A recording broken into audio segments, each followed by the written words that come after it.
Welcome to all of you, Shiksha 360. And Shiksha 360 provides different courses on the JAB, CAP, certificate course, and promotion exam.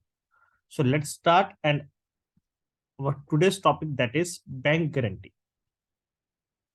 So we will discuss what is bank guarantee and what are some other, like what is claim period,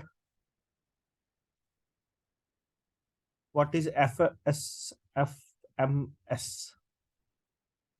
Okay, so we will discuss all these important points. What are the different types of the bank guarantee? We will not cover today. Okay, types, just basic information regarding the bank guarantee, and how many parties are involved in the bank guarantee we will also cover now. So let's start. So inland bank guarantee, clear, bank guarantee. So first of all, please remember that in the bank guarantee there are three parties, clear. So in the bank guarantee, how many parties are there? That is, there are three parties, clear. So there are three parties to a guarantee: one, two, and three. So whom are the three parties? First one, basically, who gives the guarantee, on whose behalf the guarantee is given. Third one, that is to whom the guarantee is given. Okay, so these are the three parties in the guarantee. First one, basically, who gives the guarantee. Second one, on whose behalf the guarantee is given.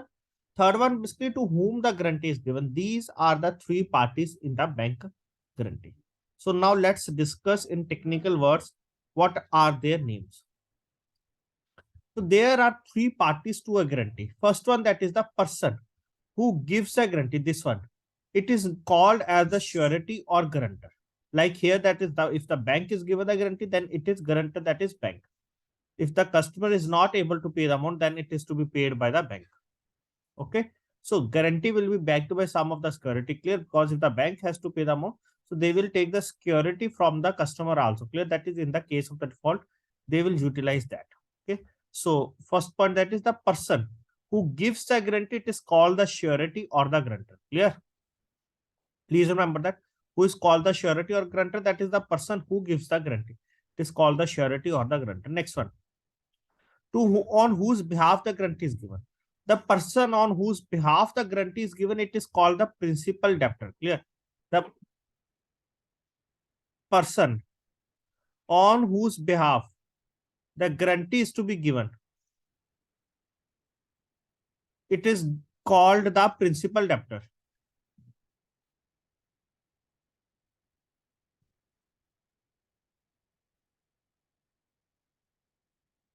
Okay, that is principal debtor. That is basically means it is our customer.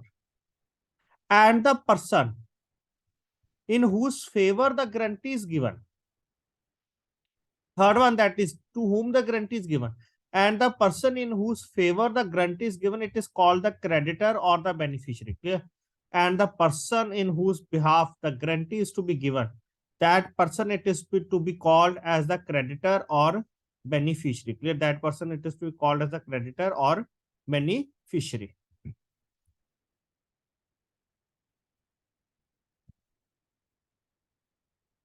Okay, so please remember these 3 points. Now move to the next one.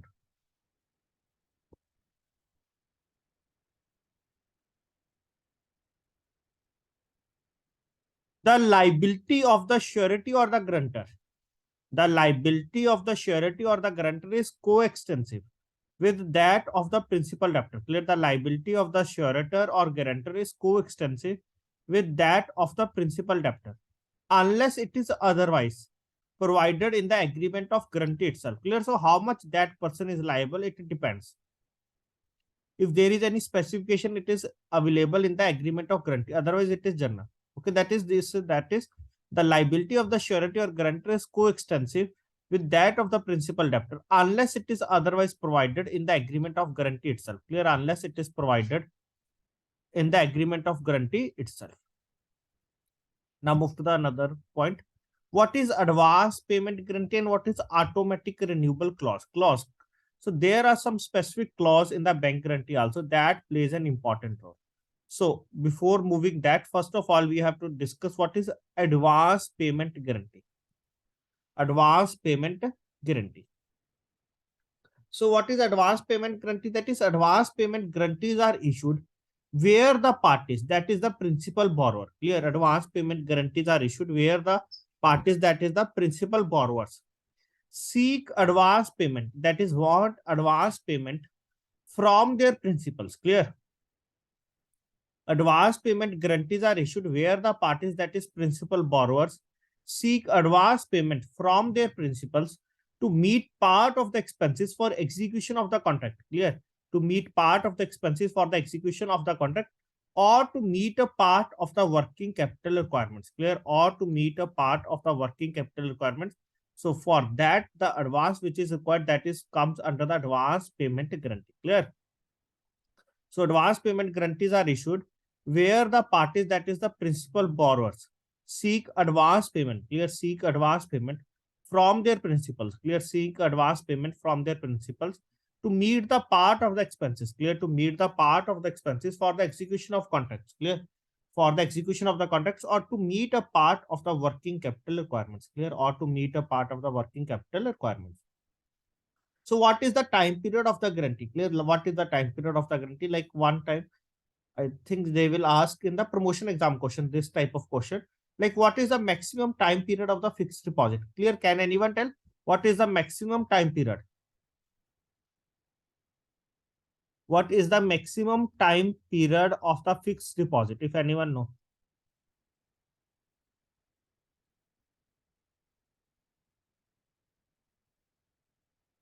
Like, we can do a fixed deposit for the maximum time period of 10 years. Similarly here, guarantees should not be issued. Clear? Guarantees should not be issued for a period of more than 10 years. Clear? Guarantee should not be issued for a period of more than 10 years, irrespective of the fact. Clear? Irrespective of the fact that such guarantees are backed with 100% cash margin or not, with the or not within branch powers. Clear? Or not within branch powers. Clear? That such guarantees are backed with the 100% cash margin or not within the branch powers. Clear? Or not within branch. Next one, automatic renewable clause. Clear? So this is a big clause, that is automatic renewable clause. That is, if it is automatic renewal clause, so just at the beginning of the guarantee, we will take request from the request from the customer, like while applying the guarantee. Clear? Later on, we will not take any request. Clear? Regarding the renewable. Clear? Whether their work is going to be fine or not with that party, with that beneficiary. Clear? Just that is automatic renewable clause. What is that? Let's discuss. So automatic renewable clause is considered to be onerous. Clear? Automatic renewable clause is considered to be onerous.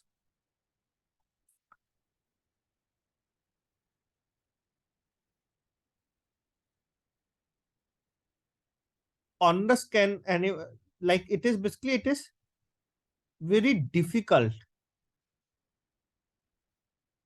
and it, we can say that basically it needs a lot of effort. Clear? Under that, normally guarantees containing automatic renewable clause carry an additional risk. Clear? Normally guarantees containing automatic renewable clause carry an additional risk of being required to be renewed. Clear? Normally guarantees containing automatic renewable clause carry an additional risk. Clear? Carry an additional risk of being required. Clear? Carry an additional risk of being required to be renewed. Clear? To be renewed at the request of the beneficiary. Clear? To be renewed at the request of the beneficiary, with or without specific request from the borrower. Clear? To be renewed at the request of the beneficiary. Okay? Because everyone beneficiary, it is also known what is going on the bank guarantee. Clear? So normally guarantees containing automatic renewable clause carry an additional risk of being required to be renewed at the request of the beneficiary, with or without specific request from the buyer. Clear? With or without specific request from the buyer, it can be renewed. Next one, like, it is expiry period. That is after 3 years, after 4 years, clear. So there is some expiry period under that also, or we can say that 1 year. So in the case of guarantees issued without expiry period, clear. In the case of guarantees issued without expiry period, liability cannot be reversed till the original guarantee bond is received. Clear, till the original guarantee bond is received. Very, very important point. Clear. So in the case of the guarantees issued without expiry period, clear, in the case of guarantees issued without expiry period, liability cannot be reversed. Clear, liability cannot be reversed till the original guarantee bond is received. Clear, till the original guarantee bond is received. So while computing the guarantee period, clear, while computing the guarantee period, claim period permitted should be excluded. Clear, while computing the guarantee period, clear, while computing the guarantee period, claim period permitted should be excluded. However, commission up to the expiry of claim period, it is to be collected. Clear. So basically guarantee period, and after that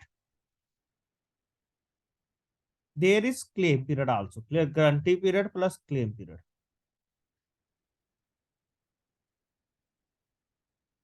Clear. While computing the guarantee period, claim period permitted should be excluded. Clear. That is, whatever is the claim period in the guarantee, that should be excluded while calculating the or computing the guarantee period. And but we have to collect the commission up to the expiry of the claim period, it is to be collected. Clear. However, commission up to the expiry of the claim period, clear, commission up to the expiry of the claim period, it is to be collected here. Clear. However, commission up to the expiry of the claim period is to be collected here. Next one, goods covered under the advance payment guarantee are to be pledged, hypothecated to the bank. Clear. Goods covered under the advance payment guarantee are to be pledged or hypothecated to the bank. So I will discuss one point here. What is the difference between the pledge and hypothecation? Hypothecation. Can anyone tell what is the meaning of the difference? What is the difference between the pledge and hypothecation?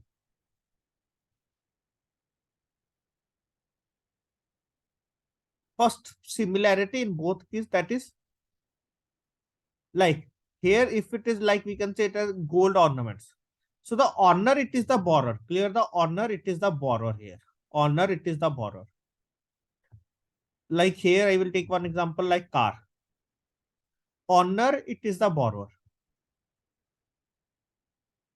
Big role plays the possession. Like if bank gives the loan against that, so possession, it is with the bank.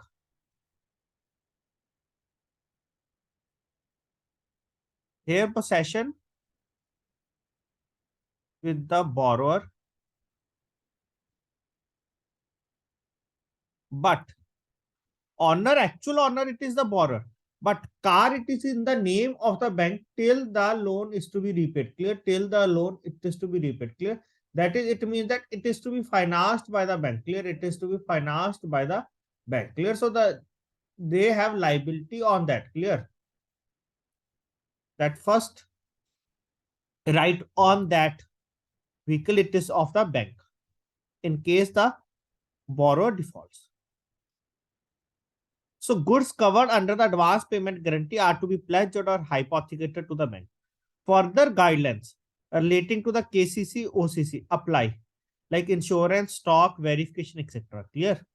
Like we have to take the charges for that. Guarantees for less than 50,000. Clear? Guarantees for less than 50,000 have to be signed by the senior manager or the manager. And guarantees of rupees 50,000 and above have to be signed jointly by an officer who is an authorized signatory and by the senior manager and the manager. Clear? And by the senior manager and the manager. Clear? Authorized signatory and by the senior manager and manager. Next one. If the claim period, next one, if the claim period, it is not mentioned. Clear? If the claim period, it is not mentioned in the protective clause in the guarantee. Clear? If the claim period, it is not mentioned in the protective clause in the guarantee, the beneficiary have the right. Very, very important portion. If the claim period, it is not mentioned in the protective clause in the guarantee, the beneficiary will have the right, clear, in that case the beneficiary will have the right to claim the amount, clear, in that case the beneficiary will have the right to claim the amount by taking legal action, clear, the beneficiary will have the right to claim the amount by taking legal action within 30 years, clear. If the claim period is not mentioned in the protective clause in the guarantee, the beneficiary will have the right to claim the amount by taking legal action within 30 years. If the beneficiary is the government, clear, within 30 years, if the beneficiary is the government, clear, that is, if there is any guarantee, it is in the hands of the government, that is beneficiary, it is the government, so they can take the claim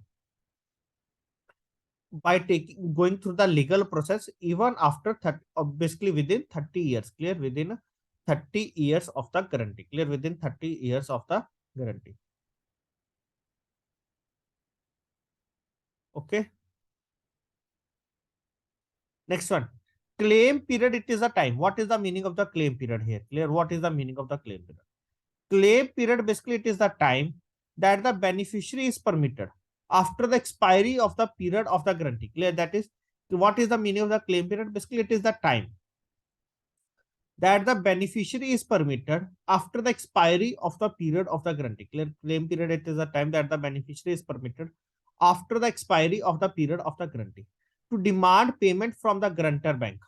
Clear, that is for what? That is to demand payment from the guarantor bank on failure of the party to perform the contract. Clear. So claim period, basically it is a time that the beneficiary is permitted. Clear.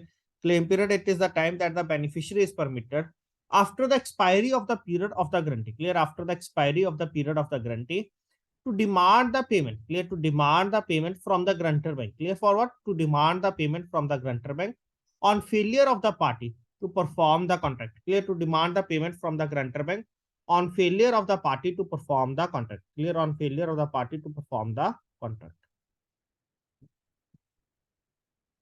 Every guarantee should contain a standard protective clause, like we will cover in the next session in the letter of credit. Like there is some specific clause in the letter of credit also, that is, they have mentioned, like we can say that, like note in journal we can mention in the form of the note. Okay. So every guarantee should contain a standard protective clause. A protective clause, basically it is one. Clear, a protective clause, basically it is one that determines, clear, a protective clause, it is one basically that determines and restricts the amount of guarantee. Clear, a protective clause, it is one that determines and restricts the amount of guarantee and period of enforceability of the claim against bank. Clear. So what is protective clause? A protective clause, basically it is one that determines, a protective clause, it is one that determines and restricts the amount of guarantee. Clear, that determines and restricts the amount of guarantee and period of enforceability. Clear, a protective clause, it is one that determines and restricts the amount of guarantee and the period of enforceability. Clear, and the period of enforceability of the claim against bank. Clear, and the period of the enforceability against the claim, period of enforceability of the claim against the bank. Clear, of the claim against the bank. Next one. In the case of guarantees with the interest clause. Clear. Now next one, that is they have specifically mentioned, that is the interest clause. In the case of guarantees with the interest clause, while limiting the liability of the bank in the protective clause. Clear, here they are limiting the liability. That is their period of enforceability. They have controlled that. Okay. So in the case of guarantee with the interest clause, while limiting the liability of the bank in the protective clause, notional interest should also be taken into account. Clear? Notional interest should be also taken into account and commission should be charged up to how much time, and the commission should be charged on the amount including the interest component specified in the protective clause. Clear, and commission up to how much amount or up to how much period. Clear, and commission should be charged on the amount including the interest component. Clear, and commission, that is, it includes the interest component specified in the protective clause. Clear, specified in the protective clause. For all purposes, guarantee amount and interest constitutes a guarantee liability. Clear. for all the purposes, basically, what is guarantee amount? What is total guarantee liability? Clear? So what is guarantee liability?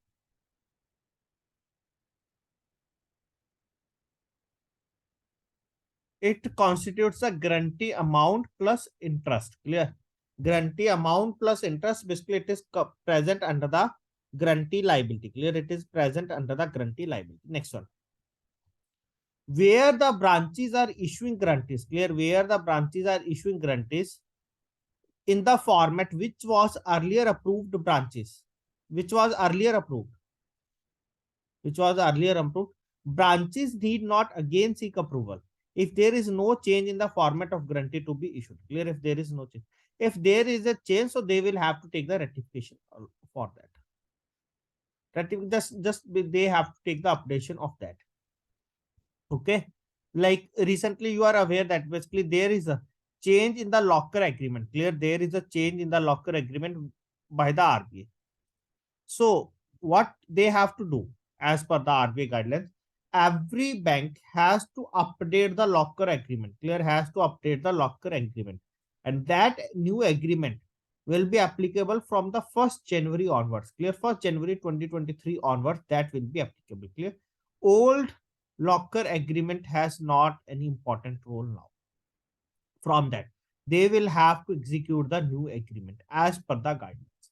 And they have given, I think, lot of time to the bank for executing that. Clear? I think last year they have given information on that. Okay. So I'm not remembering the date, but it will be applicable from 1st of January 2023. So in case the original guarantee in respect of which a duplicate has been issued. Clear? In case the original guarantee in respect of which a duplicate has been issued is produced for making the claim. That duplicate guarantee basically it is produced for making the claim. Beneficiary is to be informed that the duplicate may be produced for honoring the guarantee as the original has become infructuous. Clear? So in case the original guarantee in respect of which a duplicate has been issued is produced for making the claim. Clear? It is produced for making the claim. Beneficiary, it is to be informed that the duplicate may be produced. Clear? Beneficiary, it is to be informed that the duplicate may be produced. Clear? That the duplicate may be produced for honoring the guarantee. Clear? That the duplicate may be produced for honoring the guarantee as the original has become infructuous. Clear? That the duplicate may be produced for honoring the guarantee as the original has become infructuous. Clear? As the original has become infructuous. Next one. Where claim period it is not specific in the guarantee. Clear? Where claim period it is not specific in the guarantee, commission will have to be collected taking into account the limitation period available as per the law for preferring the claim under the guarantee. Clear? For preferring the claim under the guarantee. Clear? So where claim period it is not specific in the guarantee, commission will have to be collected taken into account the limitation period available. Clear? Commission will have to be collected taken into account the limitation period available as per the law. Taken into account the limitation period available as per the law for preferring the claim under the guarantee. Clear? Taken into account the limitation period available as per the law for preferring the claim under the guarantee. Clear? For preferring the claim under the guarantee. Next one. Normal commission should be recovered. Normal commission should be recovered, whereas guarantees issued under concessional terms are later devolved on the bank. Clear? Normal commission should be recovered. Next one. These are very, very important points. Commission can be refunded for the unexpired period of the guarantee only if the guarantee has not been utilized for the purpose for which it has been issued. Clear? That is, it can be refunded also. Clear? It can be refunded also. Clear? So commission can be refunded for the unexpired period of the guarantee only, in which case if the guarantee has not been utilized. Clear? If the guarantee has not been utilized for the purpose for which it has been issued. Clear? That is for the purpose for which it has been issued. Next one. The branches shall monitor. Clear? The branches shall monitor the progress of all the performance or should monitor the performance of progress of all the performance or advance payment guarantees of rupees 5 lakh or more, and the period of the guarantee it is more than 6 months. Clear? And the period of the guarantee is more than 6 months. The cutoff limit of rupees 5 lakh, basically it is per guarantee and not the limit. Clear? It is per guarantee. Like basically you are issuing 5 guarantees in the favor of one beneficiary. Clear? So that is per guarantee the limit it is to be 5 lakh. Clear? Per guarantee the limit it is to be 5 lakh. In addition to, very important this point, in addition to sending the bank guarantee in the paper form, clear? In addition to sending the bank guarantee in the paper form, a separate advice of the bank guarantee shall be sent to the advising bank. Clear? In addition to sending the bank guarantee in the paper form, a separate advice of the bank guarantee, clear? A separate advice of the bank guarantee shall be sent to the advising bank. Clear? Shall be sent to the advising bank through SFMS. Clear? Through SFMS. Can anyone tell what is the full form of the SFMS? Please tell fast if anyone know. What is the full form of SFMS?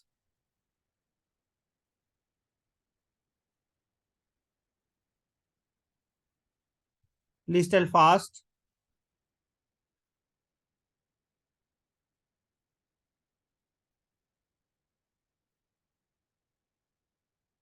It is structured.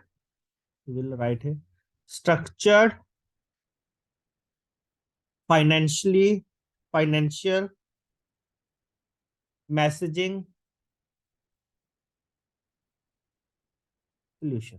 Structured financial messaging solution. Clear? So in addition to sending bank guarantees in the paper form, a separate advice of the bank guarantee shall be sent to the advising bank through SFMS, after which the paper bank guarantee could become operative. Clear? After which the paper bank guarantee could become operative. Now last one, a clause has to be incorporated. Clear? A clause has to be incorporated in the bank guarantee that the bank guarantee issued in paper form shall become operative only. Clear? That the bank guarantee issued in the paper form shall become operative only when the bank guarantee advice transmitted through the SFMS is advised to the beneficiary by the advising bank. Clear? It is advised to the beneficiary by the advising bank. What is advising bank? What is opening bank? All we have to discuss in the next session when we will cover letter of credit. Okay. So a clause has to be incorporated in the bank guarantee that the bank guarantee enclosed in the paper form shall become operative only when the bank guarantee advice transmitted through the SFMS is advised to the beneficiary by the advising bank. And this is called as the SFMS clause. Clear? SFMS clause. Please remember this one. Banks should not execute guarantees covering intercompany deposits, loans, thereby granting refund of deposits, loans accepted by the NBC firms from the another NBC or firms. Clear? From the another NBFCs or firms. Clear? This is some of the brief introduction regarding the bank guarantee. Hope all of you are able to understand what we have covered here. Clear? What we have covered here. First of all, we will discuss what are the parties under the bank guarantee. That is very important for the examination point of view. Then what is the maximum time period? What are the different types of the clause like automatic renewal clause? And if there is not an expiry period under that, and we can claim period, what is the meaning of the claim period and up to how much tenure we can claim, and commission charged up to how much duration claim. All the important points we have covered under that. Hope it is clear to all of you.